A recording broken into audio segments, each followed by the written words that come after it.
আসসালামু আলাইকুম প্রিয় এলাকাবাসী। এর আগে আমরা জেনেছি বা ভোট দিয়েছি অন্যান্য দূর দূরান্তে গিয়ে, কিন্তু এবছর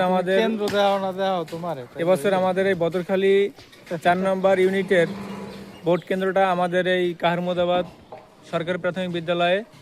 তো আপনারা যারা ভোট কেন্দ্রে যেতেন না দূরের ভয়ে, এবছর কিন্তু সেই সুবিধাটা আপনাদেরকে সরকার দিয়েছে। আপনাদের বাড়ির দরজা এবং একবার 4 নম্বর ইউনিটের যে মাঝখানের যে কেন্দ্রটা হওয়ার কথা, সেই জায়গায় আপনাদের এবার কেন্দ্রটা আসছে। তো সবাই ভোট দিতে আসবেন। একটু আপনাদের প্রতি আমাদের মানে চাওয়া, কারণ এটুকু চাইতেই পারি যে অনেক ত্যাগ তিতিকার পরে এই কেন্দ্রটা কিন্তু এখানে আসছে। তো আমাদেরকে এখন সবাই সাহায্য সহযোগিতা করার জন্য এলাকার সবাই আসছে, কিভাবে এটা একটু ভালো করা যায়।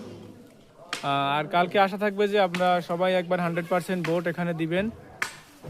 আমরা চাই যে 100% ভোটার উপস্থিতি, এটা আগে শিওর করতে হবে। ঢাকা থেকে যারা এখনও আসতে পারেননি তো দ্রুত চলে আসেন, আর কিন্তু বেশিক্ষণ বাকি নেই।